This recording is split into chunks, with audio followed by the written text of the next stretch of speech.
사무엘상 5장 1절에서 12절까지입니다. 5장 1절 12절까지 읽습니다. 블레셋 사람들이 하나님의 궤를 빼앗아가지고 에벤에셀에서부터 아스돗에 이르니라. 블레셋 사람들이 하나님의 궤를 가지고 다곤의 신전에 들어가서 다곤 곁에 두었더니 아스돗 사람들이 이튿날 일찍 일어나본즉 다곤이 여호와의 궤 앞에서 엎드러져 그 얼굴이 땅에 닿았는지라. 그들이 다곤을 일으켜 다시 그 자리에 세웠더니 그 이튿날 아침에 그들이 일찍 일어나 본즉 다곤이 여호와의 궤 앞에서 또다시 엎드러져 얼굴이 땅에 닿았고 그 머리와 두 손목은 끊어져 문지방이 있고 다곤의 몸뚱이만 남았더라. 그러므로 다곤의 제사장들이나 다곤의 신전에 들어가는 자는 오늘까지 아스돗에 있는 다곤의 문지방을 밟지 아니하더라.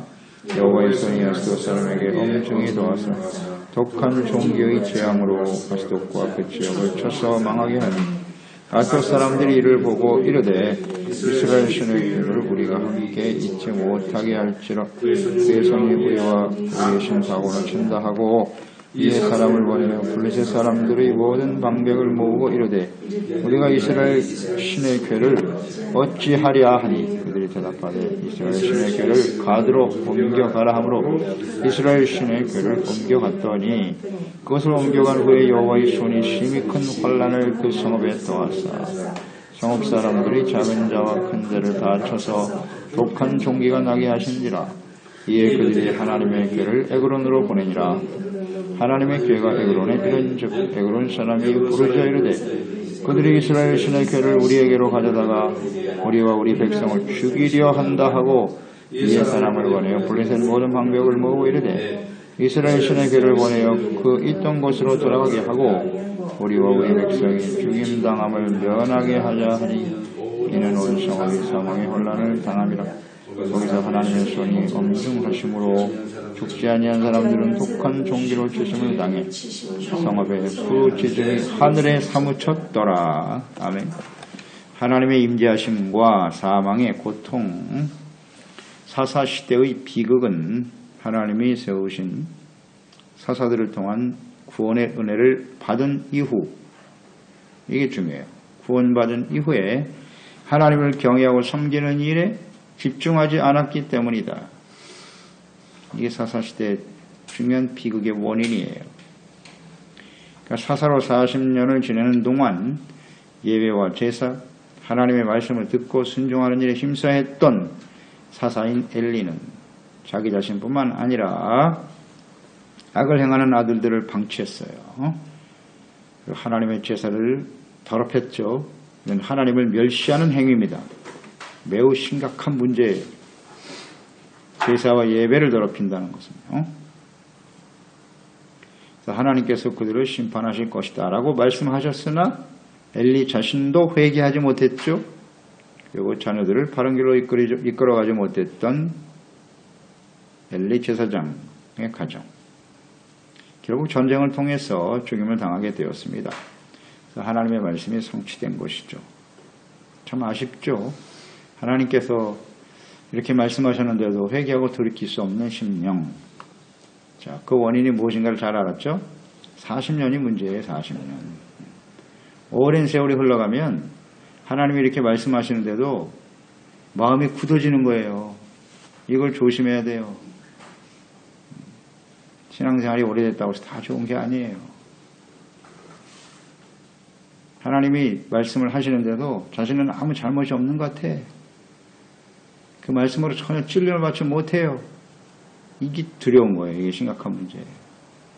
그 말씀을 자꾸 다른 사람한테만 적용을 시켜. 자기에겐 적용을 안 시키고. 이게 신앙생활이 오래된 사람들의 특성이에요. 이게 심각한 문제죠. 이걸 언제나 우린 조심해야 돼요. 죄인들에게 하나님이 임하시면 하나님의 공의로 인해서 결국 사망이 찾아온다는 거예요. 오늘 말씀의 가장 중요한 요지입니다. 하나님은 공의로우신 분이에요. 근데 엘리와 제사장이 그 역할을 다하지 못하면 그것이 이스라엘 백성들은 뭐가 된다? 사망이 되는 거예요. 사망이. 이거 놓치면 안 돼요. 하나님과 죄인된 백성들의 완충 역할을 해주는 것이 교회고 성전이고 제사요 예배요 제사장입니다. 완충 역할을 해주는 거예요. 그 사람들이 사명을 다하지 못하면 진노가 바로 임한다니까요. 이분이 하나님의 공의예요. 공의로우신 하나님이시기 때문에 그래요. 그래서 이스라엘 백성들은 법궤를 빼앗긴 것입니다. 법궤를 빼앗아 의기양양해서 승리의 기쁨을 안고 돌아갔던 블레셋 사람들은 어떻게 되었을까요? 하나님의 법궤를 어디에 두었다? 다곤 신전에 두었다. 법궤를 보고 이스라엘을 두려워했었잖아요. 이스라엘 신을 두려워했던 블레셋 사람들이 승리했단 말이에요. 그러니까 야, 우리 다곤 신이 이스라엘의 신을 이겼구나. 그런 생각을 했겠죠, 당연히. 아주 특이하여 법궤를 노획물로 여기고 다곤 신전에다가 제물로 바친 거예요. 자신들이 이겼다. 얼마나 의기양양했을꼬.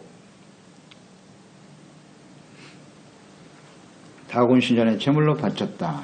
그 다음날 어떻게 됐어요? 보니까 다곤 신은 윗부분은 사람이고요. 아래는 물고기 형상을 하고 있대요.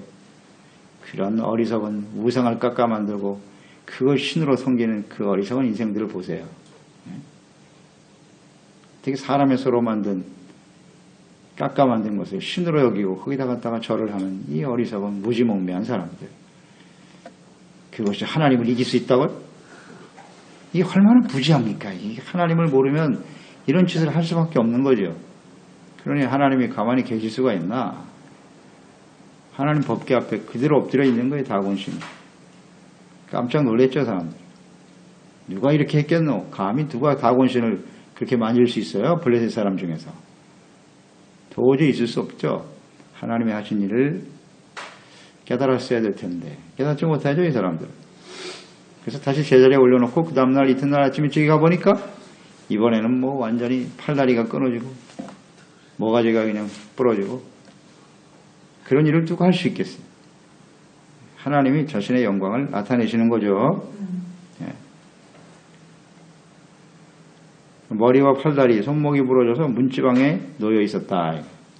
다곤신의 손이 잘라져서 문지방에 얹혀 있는 걸 보고 그 다음부터 블레셋 사람들은 문지방을 밟지 않았다. 그게 두려운 거라. 부러진 팔이 뭐가 그렇게 대단하다고 그것도 신이라고 말이죠. 이런 어리석은 참 안타깝지 않아요? 그런 걸 두려워하고 말이죠. 하나님은 두려워할 줄 모르면서 그러니까 하나님이 깨닫게 하시는 거예요. 이 블레셋 사람들에게도 사실은 기회예요. 하나님을 알 수 있는 기회가 되는 거예요.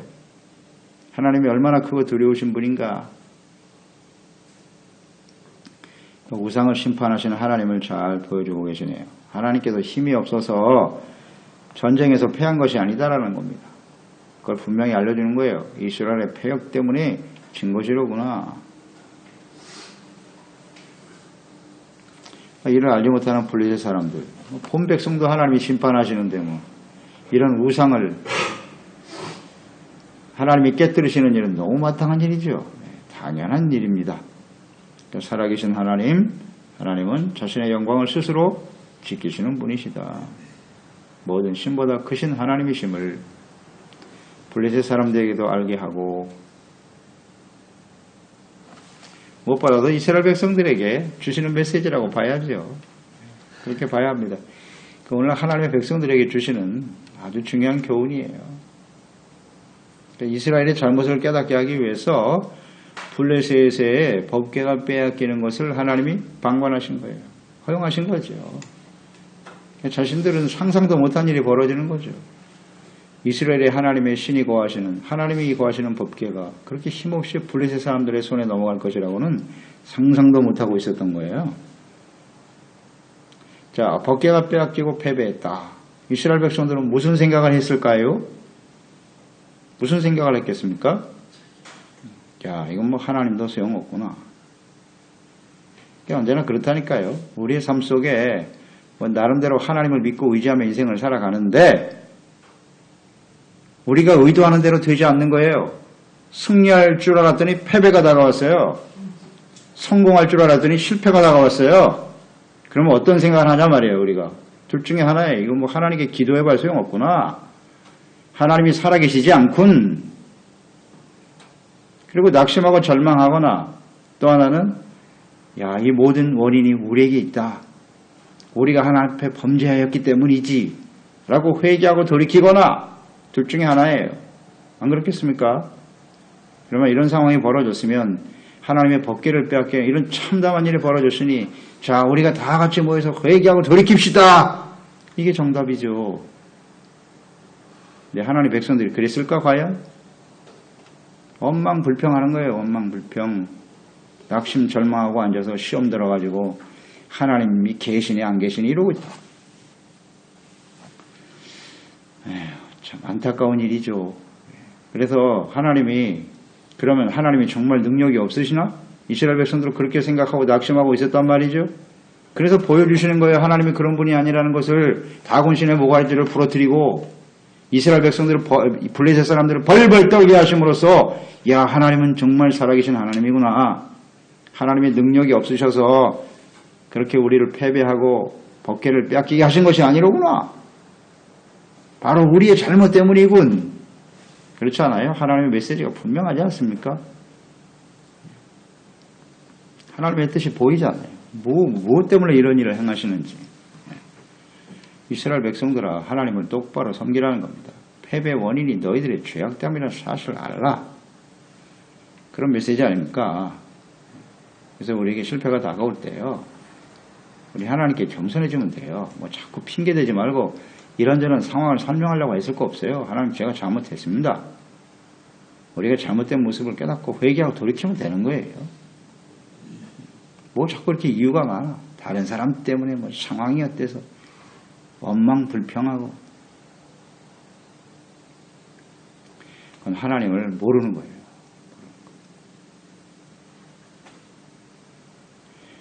어려움이 다가온다고 시험 들어서 기도도 안 하고 예배도 안 드리고 주님을 섬기는 일을 중단시켜? 그건 정말 죽음으로 가는 길이에요. 그래서 오히려 하나님 앞에 더 깨어 기도하고 주님을 섬기는 사람이 되어야 하겠죠? 잘 나타나 있죠. 하나님이 힘이 없으시다고요? 능력이 없어요? 하나님이? 그렇지 않습니다. 간단한 문제죠. 6절로 12절 다곤신을 깨뜨린 것만이 아니에요. 이제 법궤가 머무는 모든 지역에 사람들에게 사망의 고통이 찾아옵니다. 가는 곳마다 독한 종기가 생기고 재앙으로 아스돗과 그 지역을 쳐서 망하게 하셨다고 했어요. 얼마나 두려운지. 전쟁에서 망하는 것보다 더 무서워. 법궤 하나 잘못 가지고 와가지고 그냥. 그래서 아스돗 사람들이 두려우니까 이스라엘 신의 귀를 우리와 함께 있지 못하게 하라.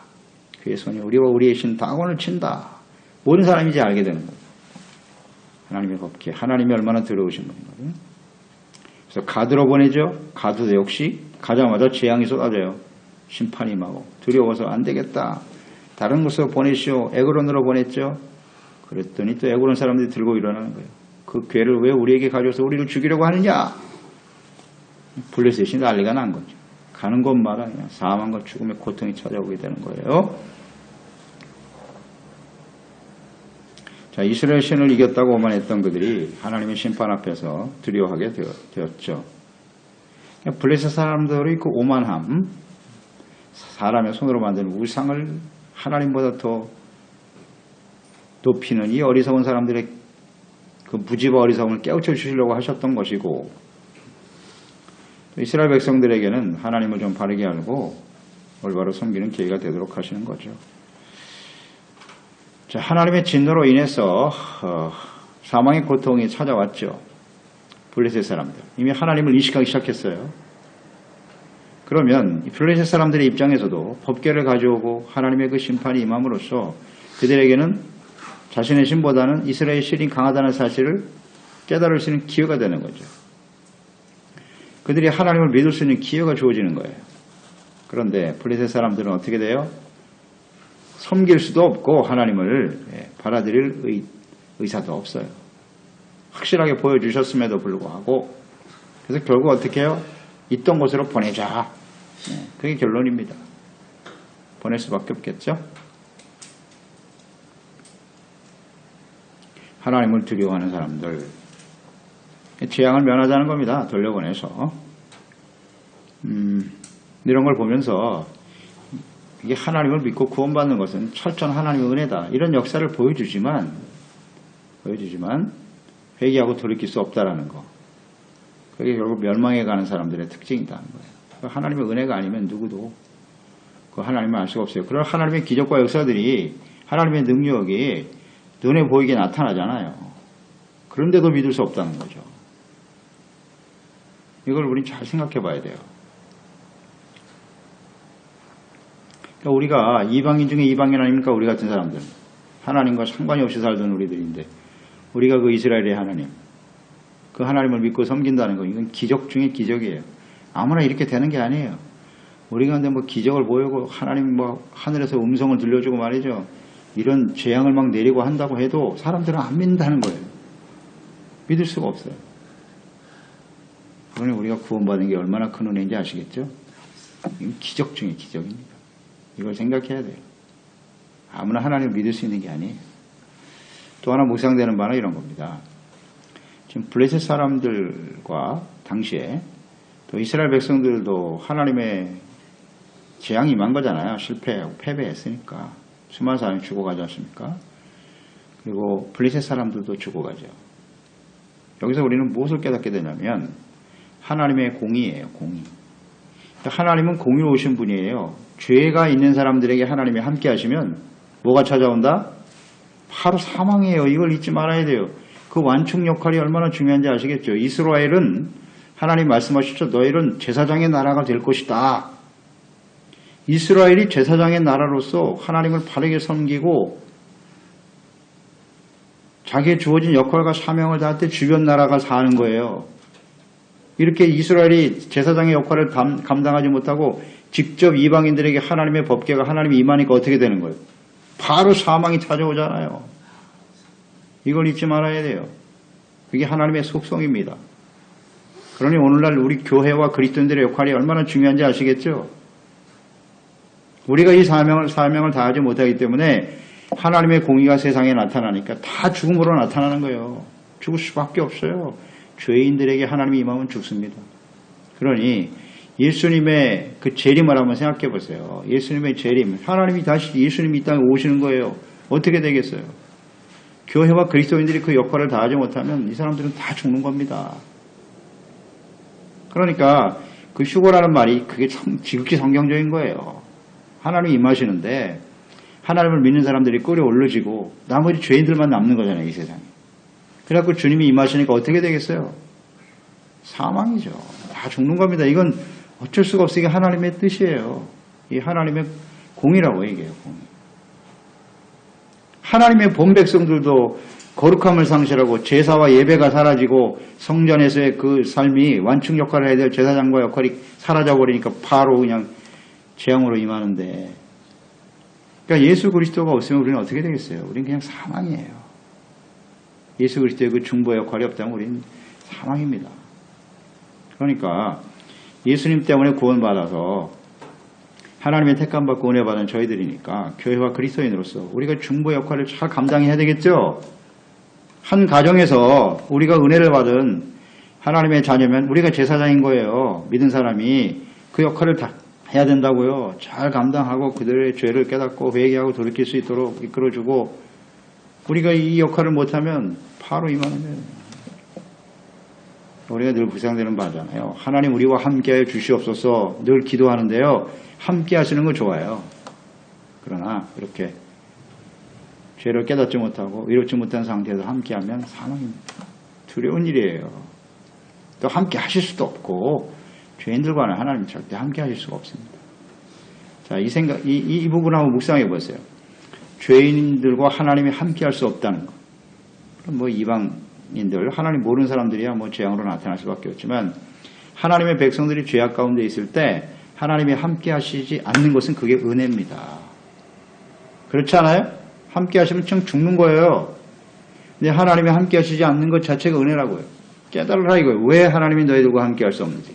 법궤를 들고 왔는데도 왜 이스라엘 백성들이 전쟁에서 패할 수밖에 없는지 깨달아라. 그 깨닫게 하는 게 하나님의 은혜입니다. 아주 중요한 진리예요. 그러므로 우리는 이스라엘이 제사장의 나라인 것처럼 교회와 그리스도인들이 오늘날 이 시대에 예수님의 재림이 임박하잖아요. 하나님의 재앙으로 다 죽어갈 거예요. 지금 죽어가고 있죠, 사람들이 다. 그 역할과 사명을 얼마나 우리가 중요한가 하는 걸 생각하는 거예요. 교회가 무너지고 제사장들이 타락하고 주의정부와 재직들이 타락하는 일, 이거 얼마나 두려운 일인지 아시겠죠?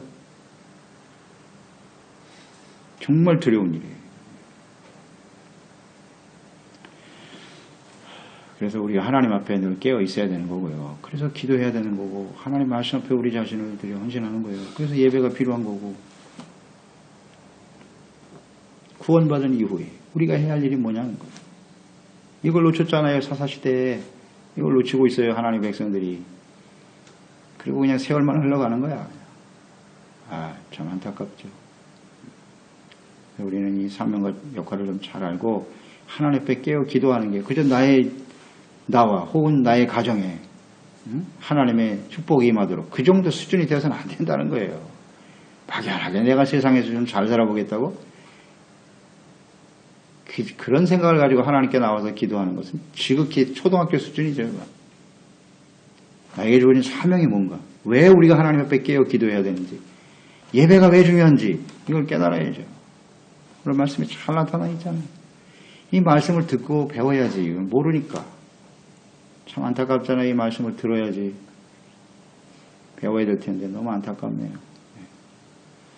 하나님을 좀 바르게 알고 섬김으로써 우리가 제사장과 그 역할을 잘 감당해서 많은 사람을 죽이는 자가 아니라 살리는 자가 돼야지요. 살리는 자. 생명과 구원을 이루고 오실 주님을 위해서 지혜롭게 준비되어지는 신실한 종들이 됩시다. 그렇습니다. 하나님 아버지, 오늘 우리가 예수 그리스도를 믿고 구원받아 하나님의 택한 자녀와 백성이 되었다. 우리는 왕같은 제사장이에요. 제사장과 교회와 또 주님을 섬기는 죄종과 재직들이 되어 주님을 섬긴다고 하는 것은 공의로우신 하나님 앞에 죄인인 우리가 용서받고 위로감을 얻을 수 있는 아주 중요한 역할이에요. 이 역할과 사명이 사라지는 시대, 그때가 바로 사사시대였거든요. 그러니까 하나님의 재앙이 바로 백성들에게 임하는 거예요. 그것 때문에 고통스럽고 사망이 찾아오는 건데 우리의 삶 속에 다가오는 많은 시련과 혼란과 어려움들이 있을 거예요. 그 원인이 무엇일고 잘 생각해 보면 우리의 죄악 때문임을 고백하지 아니할 수가 없어요. 겸손하게 하나님 앞에 우리의 죄를 자백하고 고백하는 저희들이 되게 하시고 회개하면 용서받잖아요. 그러면 하나님께서 우리에게 자비와 공의를 베풀어 주시는 분이시죠. 근데 이걸 깨닫지 못하고 끊임없이 죄악 가운데 달려가는 어리석은 죄 백성들, 오늘 이 시대의 교회와 그리스도인들의 모습이 아닌가 싶습니다. 이것은 우리 자신들만의 문제가 아니라 이 세상에 구원받을 많은 영혼들이 구원받지 못하고 하나님의 공의의 심판에 진노에 직면하게 된다는 사실이죠. 이것이 크고 두려운 일입니다. 그러므로 우리가 그리스도인으로 왕같은 제사장으로서 항상 그 역할과 사명을 충실히 행하는 저희들이 되게 하여 주시옵소서. 예수님의 이름으로 기도드리옵나이다. 아멘.